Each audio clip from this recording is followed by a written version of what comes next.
Tonight we discuss feminism, progress and disasters overseas and at home. Are we learning the right lessons? We'll hear from a panel of high-powered leaders and trailblazers.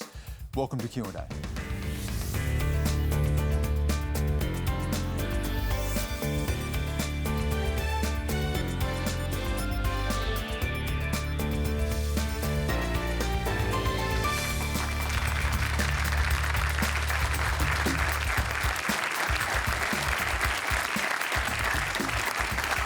Hello to you all, I'm Stan Grant and we're coming to you live from Sydney tonight. Joining me on the panel in collaboration with Sydney's All About Women Festival, Refugee and Gender Policy Advisor Najeeba Wazefadost, Educator, businesswoman and pioneering feminist Wendy McCarthy, best-selling author and entrepreneur Lillian Mami Ahenkan. Also joining the panel, founder and editor of online magazine Quillette, Lehmann, and President of the National Farmers Federation, Fiona Simson, who also runs a family farm in her spare time in northern New South Wales. Good to have you all here in person, and terrific to have more of you in the room as well. Give yourselves a clap. This is the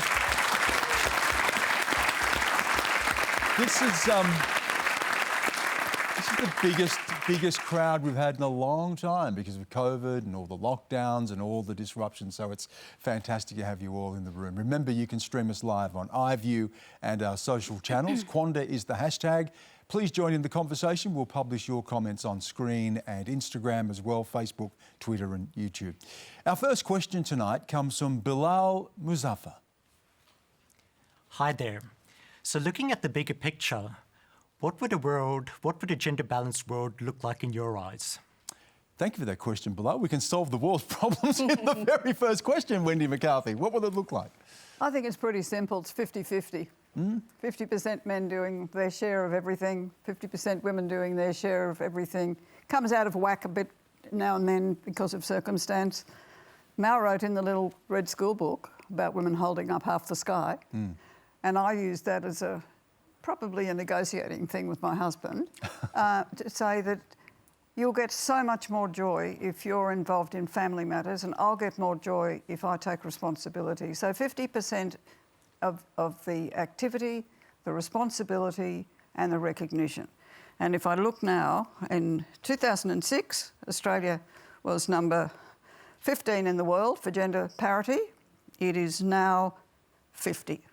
So things have gone backwards in that time. And that's interesting because, of course, it's been a lifetime struggle. It's also horrible. Yeah, well, horrible, but interesting when you look at the struggle that you've been on throughout your life. And I wonder if you'd tell us the story about, just to give us an idea of where things are and where things still need to be, buying a car. Oh, that's a classic. So I'm a first-year art teacher and I have to go quite a long way from home to my school.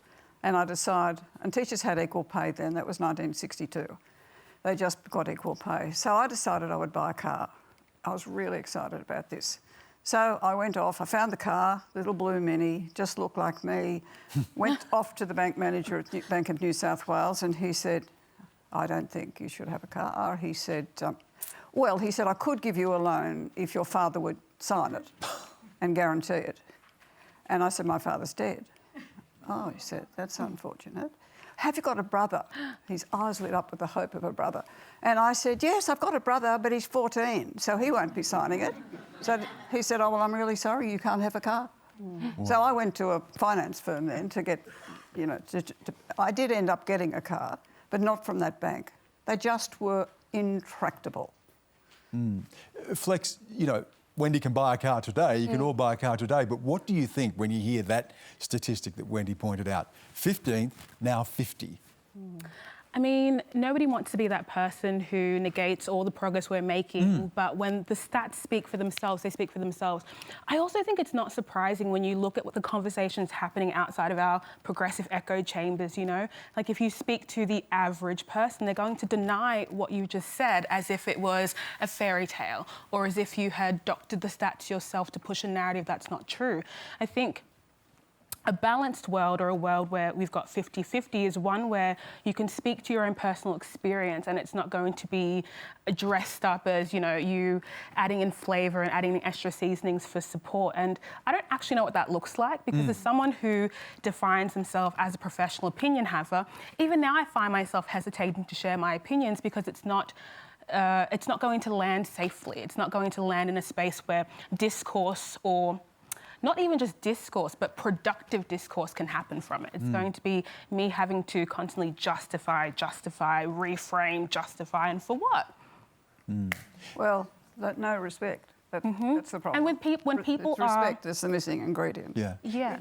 Fiona, when you look at the country, and I grew up in the country, and, my mum and my grandmothers worked in the field and they picked the fruit, and, women have driven tractors and so on, but there's still that ceiling, isn't there? Yes, you can do that work, but not make decisions. Yeah, I think that's right, Stan. Interestingly enough, we're an industry where it's pretty much 50-50 if you go right to the grassroots end of our industry, the producer end of our industry. Women and men, women are working alongside men, they have for eons. But when you actually come through and look at the decision-making models, when you look at the agricultural companies, any of our advocacy bodies, I'm the first female that's been in this role.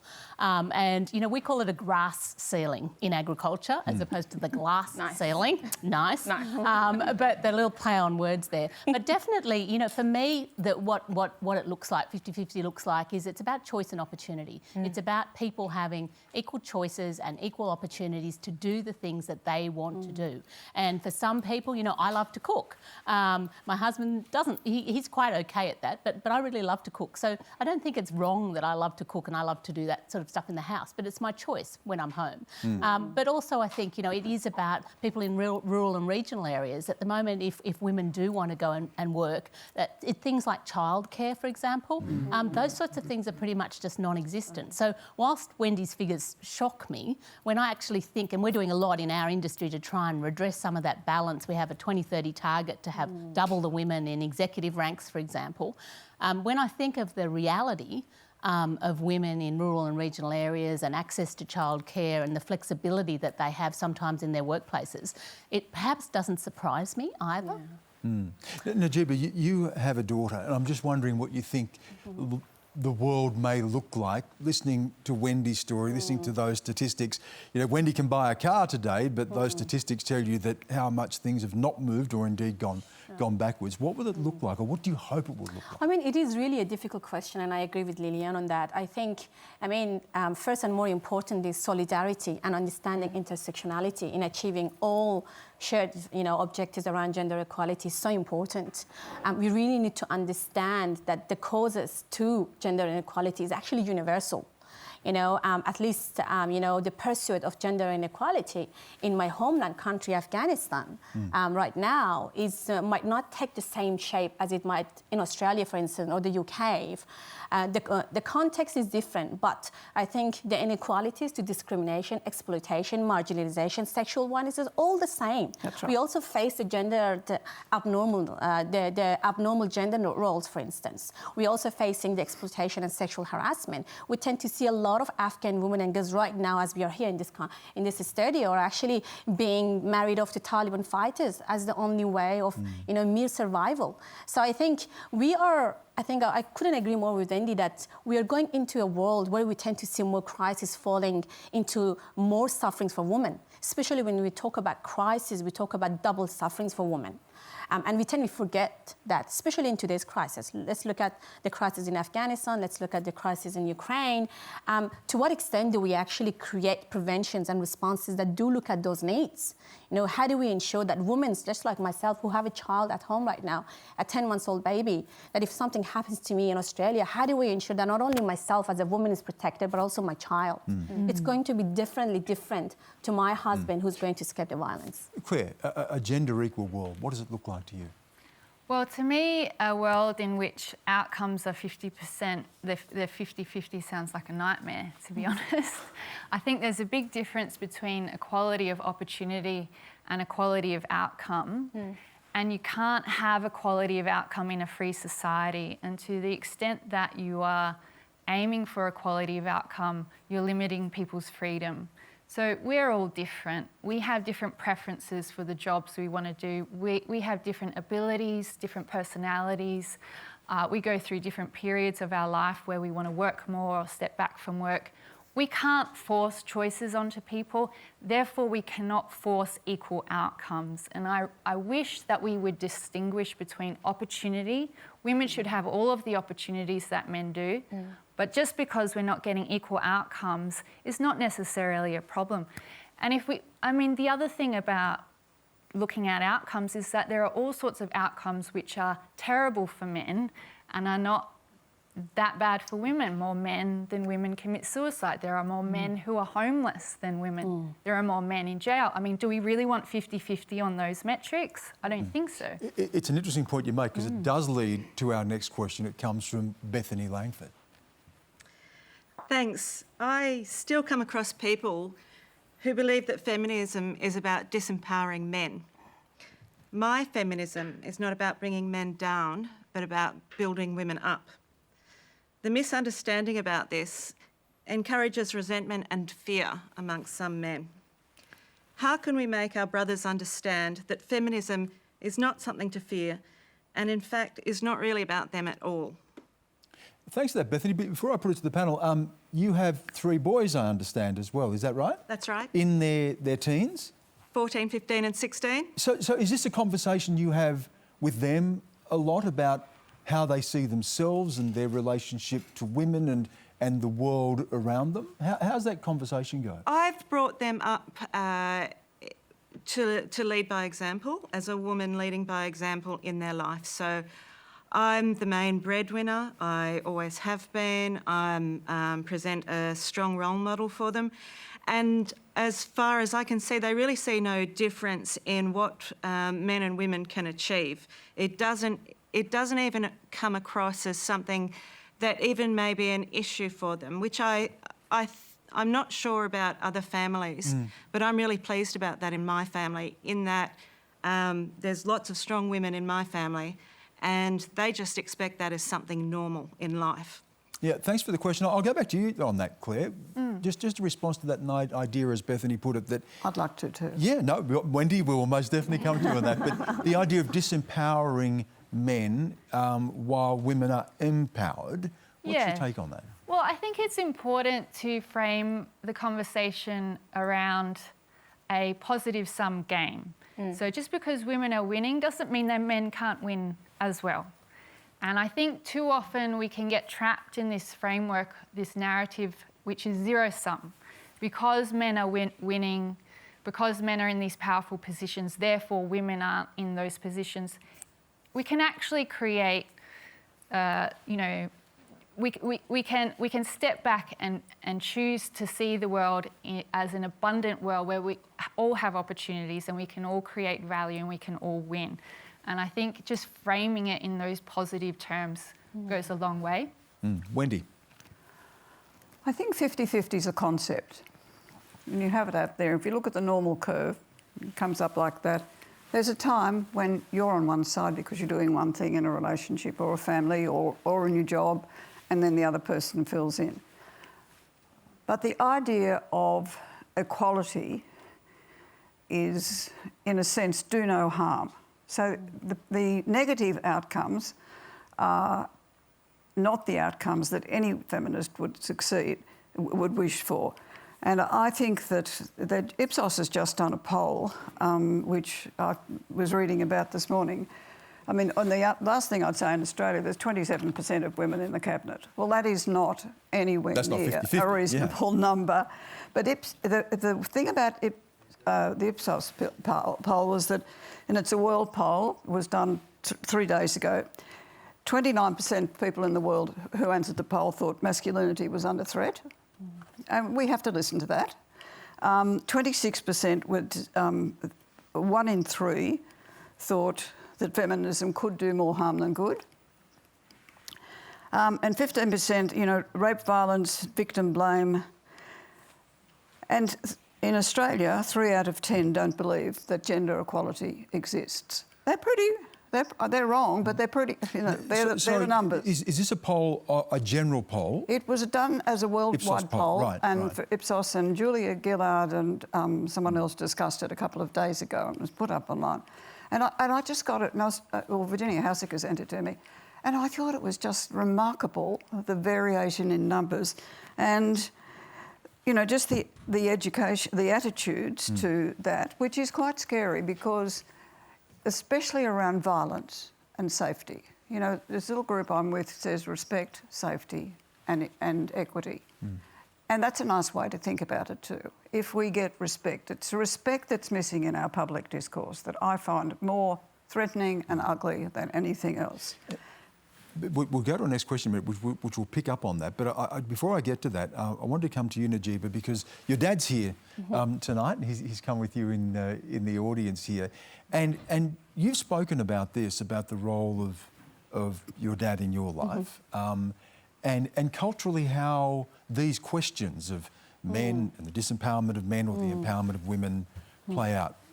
Tell us about that. Yeah, I think it's a very important question. Every time I start being in a forum where we talk about gender equality, the gendered empowerment, the gendered approach, I tend to see that at least for us, we are 4 decades behind from any of this conversation in my own community, in my own country, even those that have arrived on the shores of Australia. I have been quite lucky to have, supportive men around me, especially my father, who's with me here. He's been so supportive in ensuring that I turn out to be an educated woman, a woman who can have her own voice and her own dream and visions. I think it goes back to what we were talking about. The question is that why do we even have to have a language around who's the winner? We need to be allies. We need to be supporters to this conversation. We cannot do it alone as women. We need men to be allies. And I think today, if I'm a bit successful in my journey of advocacy when it comes to gender issues, to refugee issues, it's because I have had a strong father behind me, standing up to my community and say, this is what I actually support. This is actually why we came to Australia. And I think these are the kind of allies that we require in community and society. And we also need to acknowledge that men do come with a set of privileges. And most often we tend to forget that. They're actually born, as a result of patriarchy. And that itself, talks loud to the discrimination and racism and the indifferences that exist out there. But I think, again, for me, I've been quite successful to have that, mentor, that support around me. And I think it makes a huge difference in any woman's life, especially in the young woman's life, who would be the future generation to this. Stan, I was just going to say, I think it's about how you define feminism, isn't it? Exactly. If you look about winning and losing, then you're on your journey to nothing, really. Exactly. Whereas if you're thinking about winning and winning, if you're thinking about choice and empowerment, then it has to be, it's a cultural thing, and that culture has to be women and men. And I totally agree with Bethany. I've got, a daughter, a daughter-in-law, a granddaughter. They're all growing up to be great, strong women. It's fantastic. But that's in no way, disempowering the men. It's actually enabling everybody, I think, to have a better culture. Let's go to our next question. It comes from Bala Sugavanan. Thanks, Dan. Hi, panel. Last year, women and allies marched right across this country protesting against male violence. First Nations women, women of colour and women from diverse communities have been talking about these issues for so long, but they've largely been left out of this conversation. We don't see the same amount of love or support or the media spotlight when women of colour come out with their stories bravely. Their contributions have largely been unacknowledged and minimised. Does the panel think that the feminism in this country is inclusive? Flex? I'm going to go with a no. Is there a question of what... So why is that? Is it what the media goes to? Is something more palatable? Is it also an indication of power itself and where power within a women's movement lies? Well, I think we have to think about how people are being introduced to feminism. It's coming from a biological standpoint and not about intersectionality, not understanding how race and gender and socioeconomic status is going to impact someone's ability to express their womanhood. And so I think when we bring up the fact that the way feminism is presented in Australia isn't inclusive, it's met with animosity, it's met with hostility, and it's met with it's not believed. And it goes back to what I was saying before. It's really hard to express your experience to someone who sees that expression as a threat, right? Because now to call into question the feminism that you've stood by or stood alongside, well, that's questioning your identity. Especially those who are using feminism as a label and not as an ideology and not as a movement that requires momentum and change and activation and advocacy. So it's like not that inclusive, but that's not to say it can't get there. But I think we also need to recognise, why are modern women turning away from feminism and towards womanism? What does intersectionality look like, right? How can we activate in a space that benefits all people, not just all people who are the most palatable to the widest audience? Maybe if I can add something to that, I think the way that the diversity has emerged today, I think I agree to an extent that it often, limits out certain groups, like the Indigenous women, like the refugee women, into this conversation. And I think when you look at that, there are certain challenges that exist, certain barriers to women participation in public life. I think the way we tend to encourage and support, a different class of women is quite different in Australia. So I think when it comes to diversity, what we need to do is to invite the difference in. We need to invite and share the different backgrounds, the different ideas and information that it is there, because that's the only way that we can make an inclusive environment for all, but more importantly for women. But I guess that diversity is not there. I think we tend to miss that civil conversation around women empowerment. And what exactly does empower mean to me, a refugee woman who has left Afghanistan now in Australia, to a woman who has born here with certain privileges and rights? Claire, you've spoken about this and the idea that there is a conformity among women, and what does diversity look like? And then there's diversity of political opinion and not just diversity of race or ethnicity or religion. And it's difficult. I mean, putting a panel like this together and the assumptions that come with that certain people will speak to certain groups and they can't possibly speak to all groups, and who gets to be represented. Can you have representation and can you have true diversity when there is so much diversity within diversity? Yeah, that's a good point. I mean, the most diverse unit is the individual, and we're all individuals. And although we do, we're women and we claim to speak on behalf of women, all women have different experiences, and we can't really claim to speak on women's behalf, authentically, because we can't walk in every other individual's shoes. And I would just add that diversity, I think, should include class diversity. We often don't hear from people of the lower socioeconomic status in Australia, and I know in other places. Feminism has been a middle class preoccupation, and it has been historically professional women who are concerned that professions are limited to them, and we have to think about religious diversity, diversity of ideology, political diversity. There's many types of diversity. Wendy, it was announced this week, a group that you were part of, an equality group, and there was immediately criticism that it reflected a lot of this. It reflected power and privilege and whiteness, and that the voices and the faces of women of colour, who are among the group but not necessarily the ones featured this week, are not there to the same extent. So how do you deal with that when inherently these groups are formed around privilege? Everybody on the panel tonight brings a degree of privilege because you're on television. How do you reflect more broadly that when there is criticism immediately, as we've seen just this past week for the group that you're involved with? There's still 220,000 hits. I think it's really one of the most difficult things, and I think the first time I really became aware of it, because I was just sort of trundling along doing other things, and was when, in the 70s, when a lot of Aboriginal women said they felt left out, and they gradually found their way through. I mean, we were all, hit with that sort of first round of pathetic guilt and awareness that what could we do?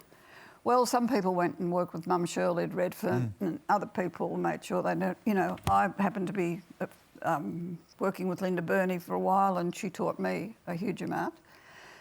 But I think that you can only do the best thing, and the commitment that I make as a feminist when I have an opportunity to influence a policy. This group is just a loose alliance who felt they needed to to draw attention before the election of some of the things that they felt were out of whack.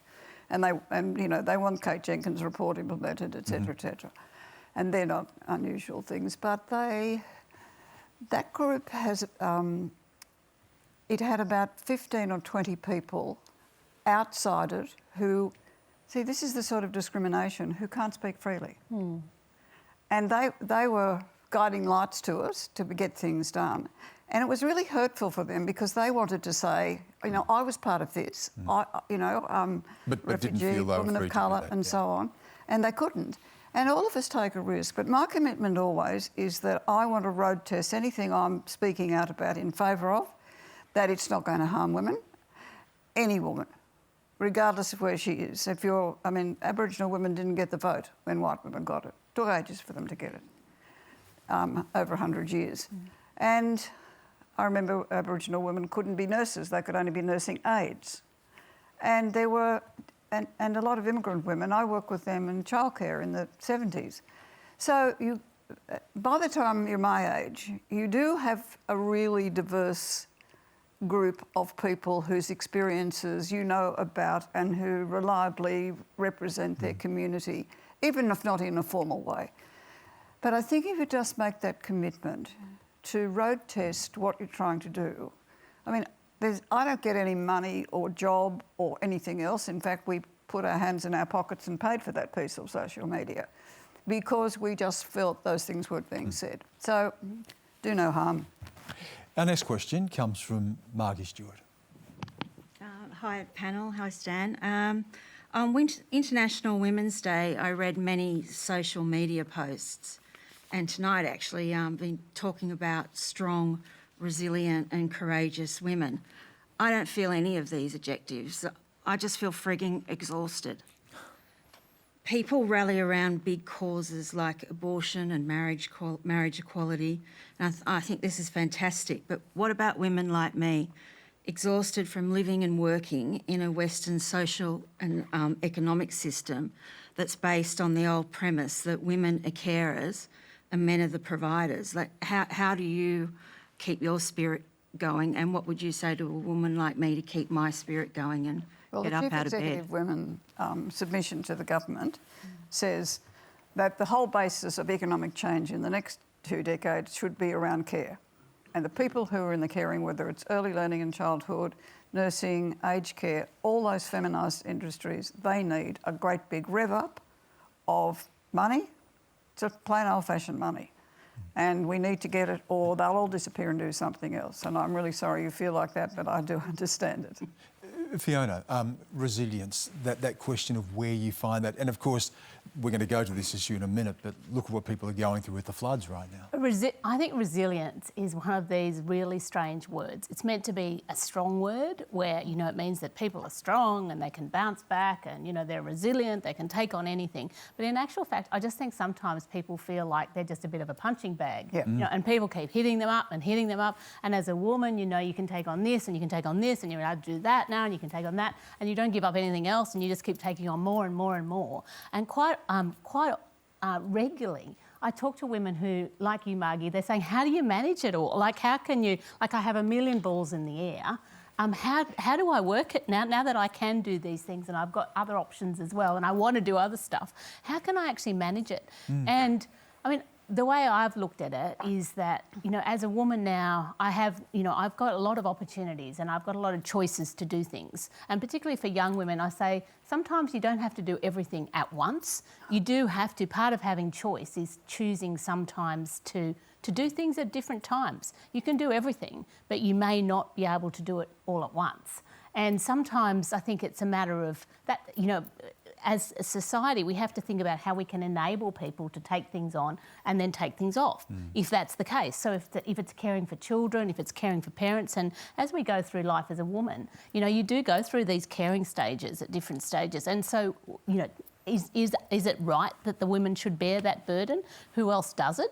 Some women, we were saying earlier about the different personalities that women have as well. So I think it's just a matter of, I have no wise words for you, Margie, other than that I think we take everything on ourselves sometimes as women, and sometimes we are our own worst enemies. for taking on things that other people can take on for you and shoulder some of that burden to make you feel that you actually can cope. And maybe it's about taking time for yourself, like actually diarising. This week on International Women's Day, I was with women who are actually putting time, even an hour a day, for themselves to just feel like they could get on top of it if it was a particularly busy period for them. So I feel for you. Flex, you were nodding throughout, everyone was nodding throughout all of that. But who do you turn to? Are there people in your life, women in your life, who you've been able to turn to say, well, this is an example, or this is inspiration, or this is sharing the load? What gets you through? I now turn inward because I really identify with that strong woman archetype, and I projected it, and I was like, everybody lean on me. I can take it for all of us. And I realised I couldn't. I really couldn't. And I wouldn't acknowledge that for myself, and I wouldn't honour the fact that I couldn't do it. And so going inward and allowing myself to say, life is hard, life is suffering, life is pain, life is exhaustion. What does that feel like? As opposed to having to constantly justify why I couldn't or why it's hard. No, it just is. And then from there, I was able to now reach out to my peers and say, hey, I had a revelation that I'm struggling. What do you do? Come to find out, nobody knows. But in that sense of leaning on community and in that ability to externalise my struggle in a very, I don't know, I won't call it productive because that doesn't feel like the right word, but in a very honest way, I was able to kind of, you know, lean into some internal calm. And I guess that's just what I needed because the world wasn't going to give it to me. And we say yes, don't you think? Yeah. Like all the time. Like that is one of our biggest failings because we're wanting to do everything and we're wanting to, you know, succeed and we're wanting to make everybody happy, and that's that nurturing bit that's in a lot of us. And then we say yes all the time. Claire, you're running your own business and you've started Quillette, and there's that sense of entrepreneurship. It's almost like if someone else is going to do it for me, or if it doesn't exist, I'll go out there and do it. But again, that's a big load. Yeah, it's a big load, and I've got 2 kids, so I understand the feeling of exhaustion. I think the way I think about this issue is that, you know, I don't see the conflict in society being between men and women. I see the main conflict we have to deal with is between family and the economy. And families struggle, working parents struggle. And I think that as a culture we need to move away from glorifying economic success as the only type of success.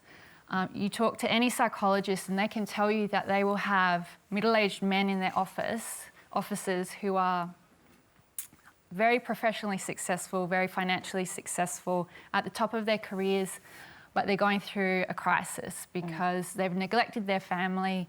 Maybe they've gone through a divorce. They're going through a divorce. Their kids are strangers to them. I mean, is that really success? Is that a model that women want to copy? I don't think so. And I decided early on in my life that wasn't success for me.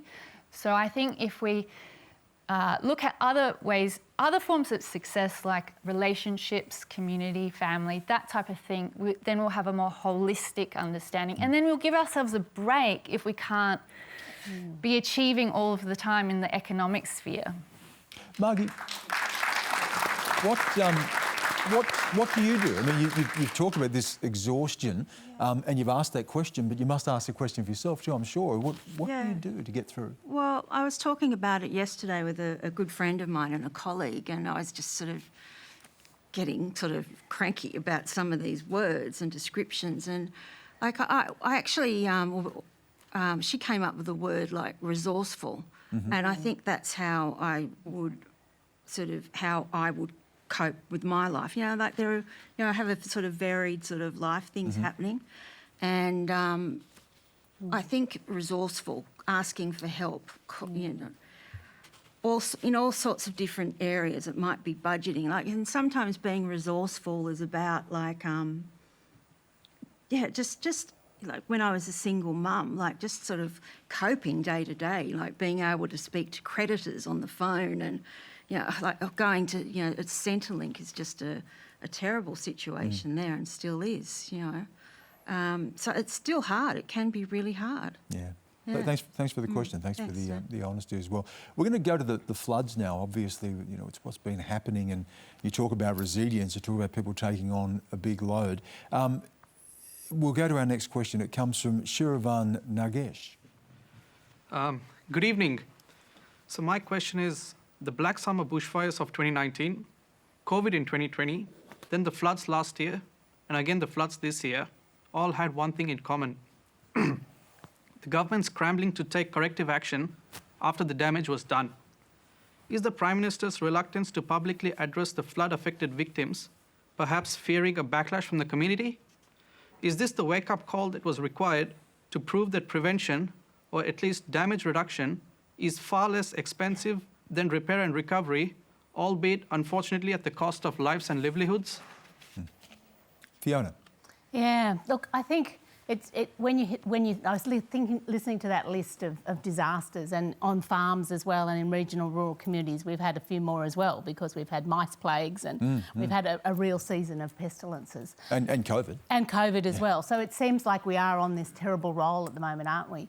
And I think, if you read through, so the Royal Commission, the Bushfire Royal Commission, for example, we spend a lot of money doing Royal Commissions. It's good to be able to read some of those reports where we spend, they go around and talk to people in depth and really try and work out what went wrong and how we can fix it.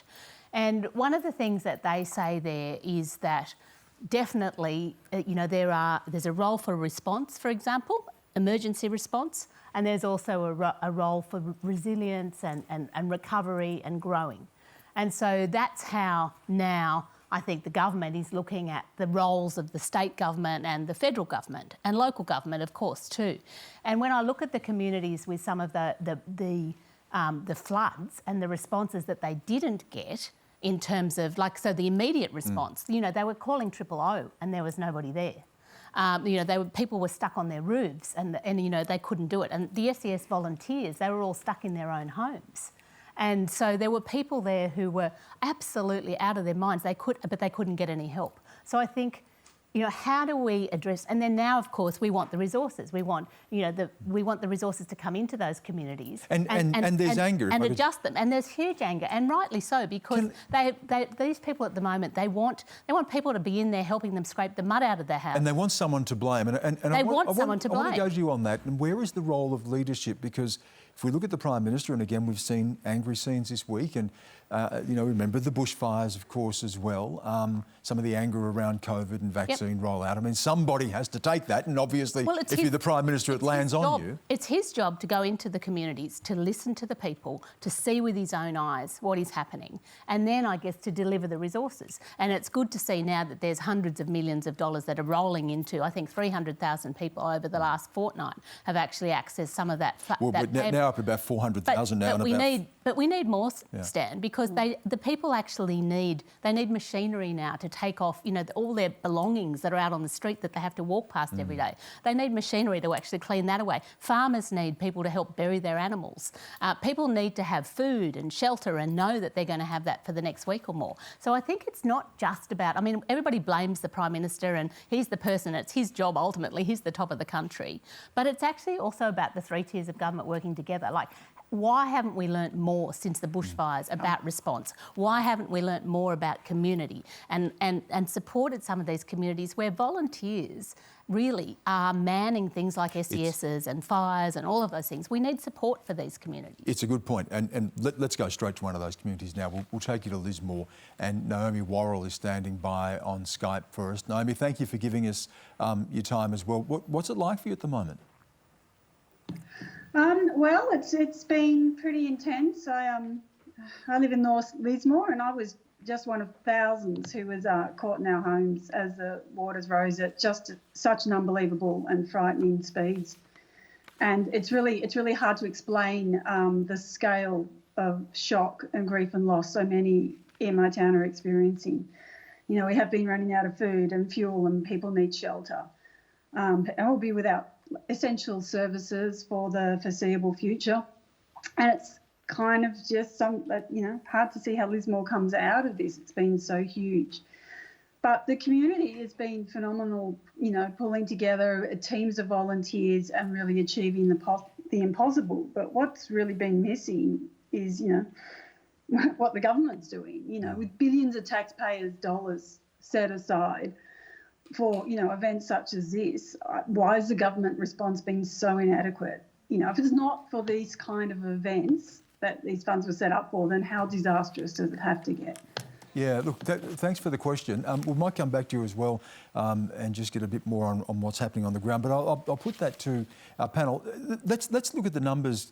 Claire, I'll go to you on this. I mean, $480 million so far in disaster payments. We talked about 300. It's now over 400,000 people who've received this. There is money for mental health. There's $25 million for emergency relief for businesses. We know that money's being paid directly into people's pockets as well. And you can certainly understand the frustration and the anger that it's not enough or it didn't come soon enough.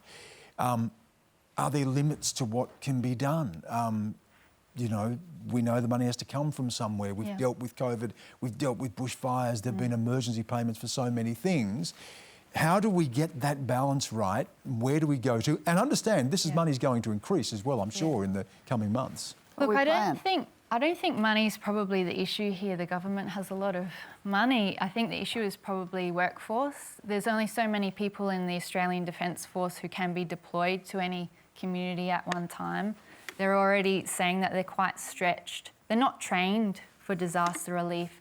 Perhaps the federal government or state governments need to invest in a natural disaster workforce, whether they're voluntary or like firefighters, they're put on holiday for half the year and the rest of the year when we have natural disasters, they go to work. I don't know, but I imagine it's the workforce that is the issue. And I mean, the federal bureaucracy that we have is quite slow. They don't run on social media time. But once they start a job, they're usually quite thorough. So I think the support will come through eventually. But Wendy, you just said a plan. You've been involved in government. How do you plan for something? And how do you plan for something when we know that these things are often unexpected or so much worse than we could have anticipated? You plan for the unexpected. That's the whole point of scenario planning. But you have a few scenarios that you work out and you think, if this happened, what would happen? What are the consequences? But the federal public service has pretty well been gutted. I mean, it's a great public service. It was one of the best ones in the world. And the market solutions don't work for everything. There needs to be a government solution, there needs to be a market solution.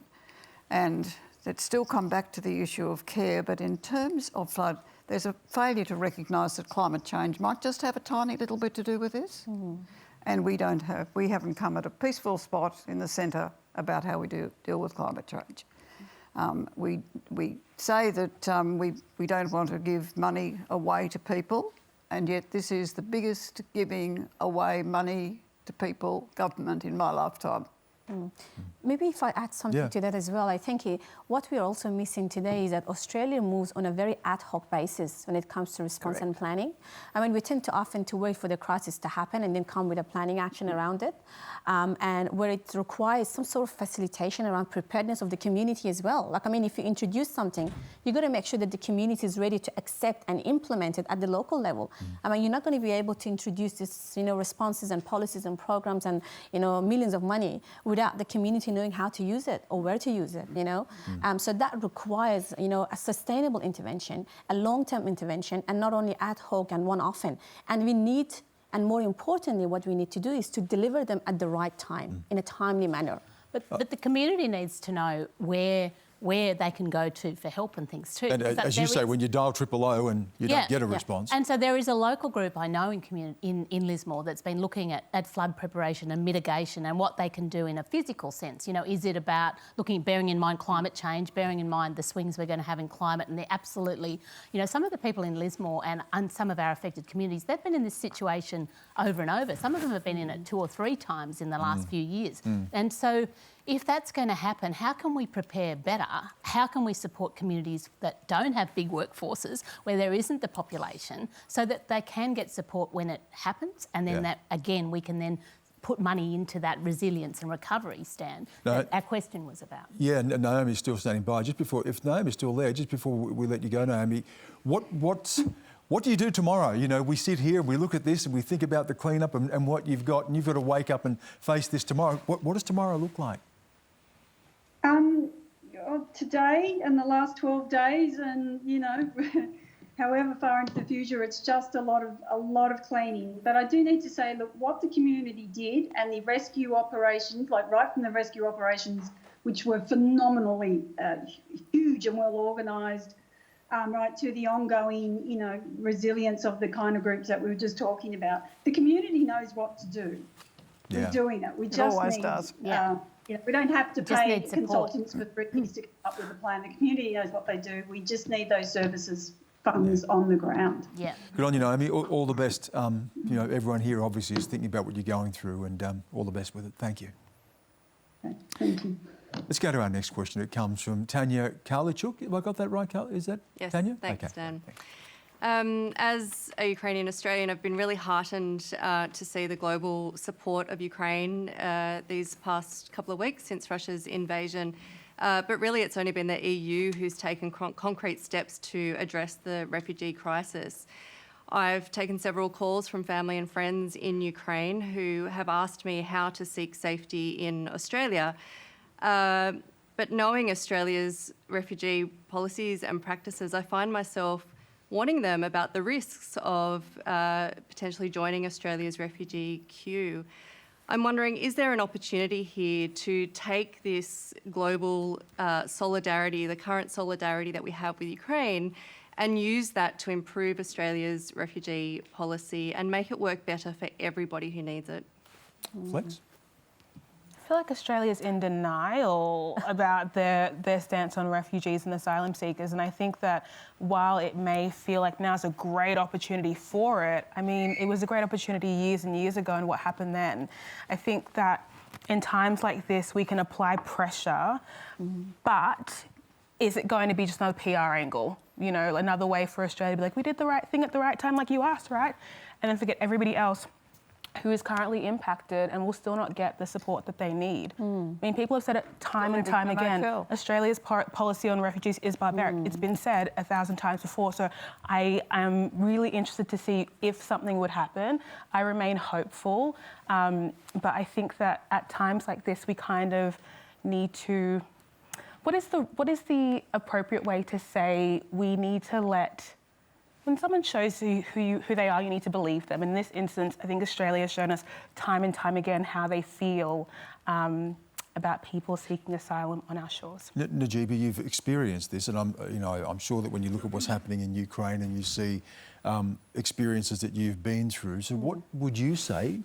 Tanya's talking about people she's in touch with who are looking to come to Australia. What would you say to them? I mean, to be honest, first and more importantly, every time I look into the media and I see those horrifying, incidents of people wanting to escape, fleeing and escaping violence and horror.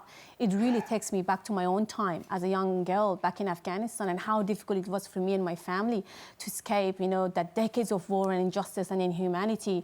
And what a shame that today the history is repeating itself today, We're just talking about the Ukraine crisis, and exactly the same thing is happening in my own country, The gender segregation back in the 1990s is playing a huge role right now for a lot of women being imprisoned of their own gender, for a lot of women being actually having denied access to their most basic human rights. I mean, what I would actually say to all of this crisis, especially to the refugee issue, which has been a long outstanding issue in Australia and has been played out throughout the politics, especially when we are close to the election, it turns out to be something else. At least, in my case, I came to Australia by boat back in the year of 2000 because that was the only route available. And now if we compare this to the context of Ukraine, are we going to go and ask the refugees in Ukraine that you're not allowed to go by land, you have to get a plane to get out of Ukraine? I don't think that's what we expect from the world. We definitely, as a signatory to the UN Convention, Australia is a signatory to the UN Convention. It has its own obligation, it has its own responsibility, and they need to show their part. We need to welcome Ukrainian refugees into this land. Whether it is, again, the Ukrainian refugees or the Afghan refugees, we have a role to play, and we're obligated to provide protection to those that are in huge need right now. But unfortunately, that is not the case in Australia because we tend to play with our politics. Just with the crisis of Afghanistan, Scott Morrison announced 3,000 intake. Let's compare this with the other world. Canada introduced 40,000. That's a shame that as a big country like this, full and rich, we are only willing to provide protection to 3,000. And lastly, I think I want everyone in this room, because every time when I look at the Ukraine situation and also the Afghanistan situation, any other refugees in Bangladesh, in Thai Burma border, in any other context, I always ask myself, if we put the Ukrainian refugees in detention center today, how would everyone in the room react to that? Oh. And right now in Australia, we have hundreds of asylum seekers that are in detention centres. Claire, can I bring you in on this? Because I know in Quillette you often deal with these issues and deal with the politics of these issues. And, you know, we've heard criticism of Australia's stance tonight, but Australia, of course, also points to the fact that it takes in a lot of refugee resettlement from countries, people who've gone to other countries and then being resettled to Australia. We've seen around the world, haven't we, that the refugee issue, immigration issue more broadly, has become a real flashpoint, feeding into a political populism. We've seen across Europe, we've seen across the United States, we've seen barbed wire going back up around the borders of countries like Hungary. Talk to getting this right in a world where we have conflict, we have more movement of people, we have highly contested politics of immigration, and managing that mix when we know that there can be a blowback against that as well. Yeah, it's a vexed issue, and I would just hesitate on it a little bit because this conflict is different. We're dealing with Russia has 6,000 nuclear weapons, and they're invading Ukraine, and they could keep marching into Eastern Europe.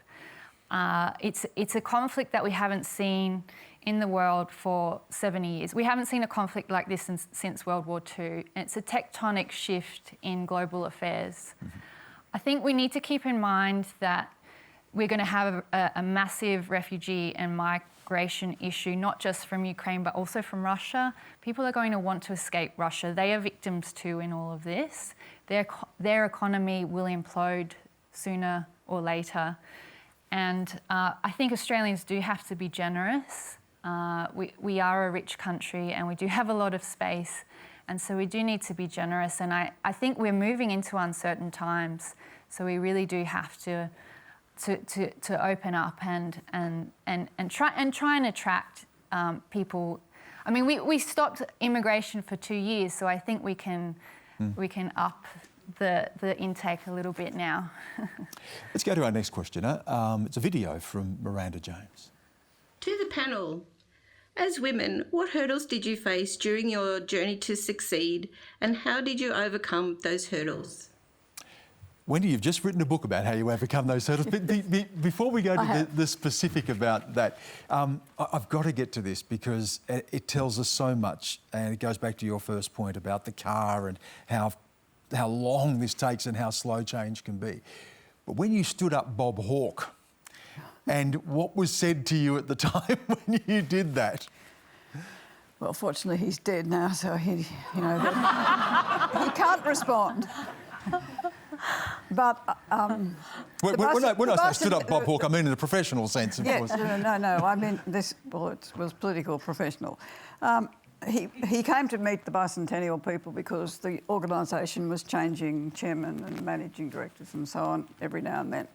And I said to him I couldn't do that because we were opening a factory, my husband and I, in the western suburbs, and the children were coming and it was a big commitment on our place and we couldn't do it. Anyway, but I went back to the Bicentennial Authority about 4 o'clock and he was just walking out and he said, "You're the person who preferred her husband to me." I said, "Yes, I do, really." And he goes, "Amazing." And that was it. And all the things that were going to happen to me, I'd never get another job, you know. Because people had said this would be the end of your career. I know, he did. Well, I had 3 cabinet ministers ring me on the way out to the thing. And I said, well, actually, John Button, the leader of the Senate, is coming to do the opening in the western suburb. He's a big employer, et cetera, et cetera. And they said, well, that's the finish of your career. And I just stood my ground, really, and said, well, I don't think it will be, and I'll take my chances. But and it wasn't. It wasn't. No. Flex. Yeah. Yeah.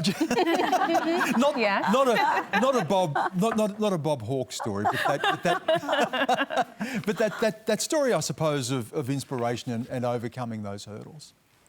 Yeah, it's a tricky one because I think, you know, before I even understood the limitations of womanhood, I dealt with the limitations of blackness. And so I think that womanhood came afterwards. I think I was quite naive to the idea that I would walk in spaces and people would think that I'd be less than or not equipped to deal or navigate because of some arbitrary title or identity. So I think with overcoming it, it's about acknowledging it, but not identifying too hard with it, because it goes back to what you were mentioning before about how we tend to homogenize things like womanhood in a way to, I don't know, find some kind of power. And in doing so, I found myself kind of like segmenting my identity, because when womanhood was perceived to be strong, I was strong. And when it's perceived to be nurturing, I'm now nurturing. And when it's perceived to be progressive, I'm progressive too. And I was like, what am I basing this in, if not everybody else's idea of what it should be rather than my own? And so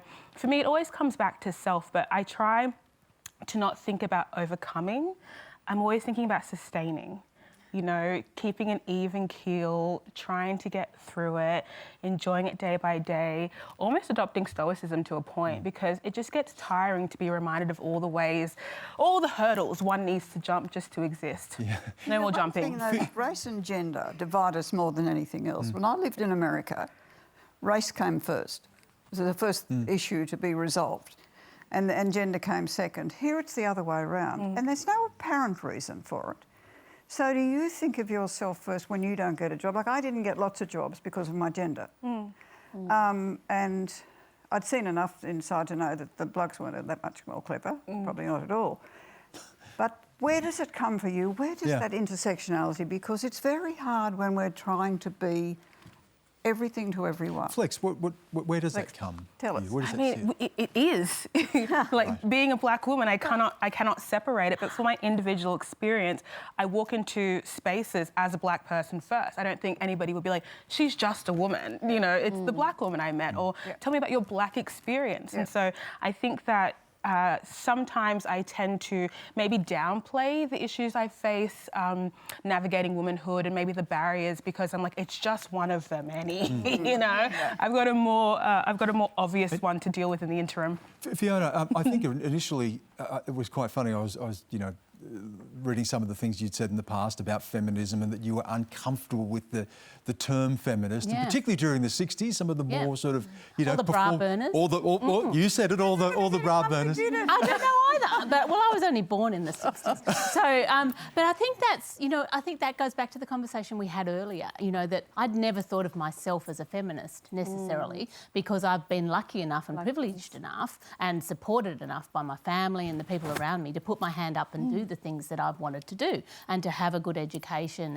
And in my current career, it's actually blokes who have supported me on the way through, because they've recognised that it's hard. You know, blokes regard, you know, in the things that I do in they call it agri-politics, it's like playing football. So they think that you're meant to go on and have a big bash, and, you know, everybody bashes up each other and you all swear at each other, and then you go to the pub afterwards. And so when I came through, you know, I have a different style, you know, and I was told, don't be anything but yourself. And I think that's, Flex, that's where it comes to. You have to be very confident in yourself, and you have to have it. And again, to the question we had earlier, it's about culture.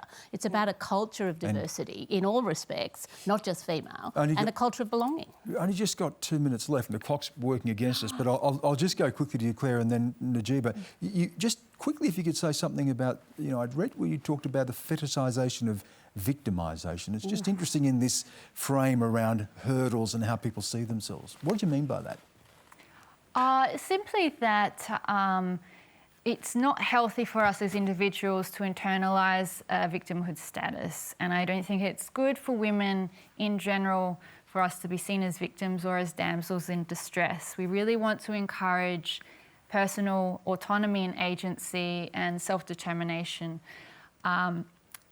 And we do that, and we can celebrate female agency by celebrating female achievements, as opposed to, you know, stories about grievances and where things have gone wrong. Because women are out there, women are achieving all the time, every day. And just that's worth a round of applause. Almost out of time, Najeeba. I'll have to ask really quickly, but what is, Yeah, we've heard about the hurdles you've had to face, but how do you overcome those things? What do you look to? I mean, I went through a whole lot of journey of hurdles, you know, from my childhood to all the way to where I am right now, you know, horrific experiences and, you know, stories of my childhood and then coming to Australia, being detained and many other things. I think what was quite important is how do I actually face those extreme acts of violence and insecurity? How did I actually act the extreme torture and trauma that I faced? And what happened? So what we tried to do is to change the conversation around what happened to us to more what we became out of it. We became more resilient, you know, and that's what I turn into and define and say evolution of fearlessness. Now we have become fearlessness. It's everything. It's a wonderful phrase to finish on, isn't it? The evolution of fearlessness. That's all we have time for. Thank you again to our fantastic panel. Najeeba Wazefadost, Wendy McCarthy, Lillian Mami, Ahenkan, Lehmann and Fiona Simson. Thank you so much to all of your questions. Thanks for you watching at home.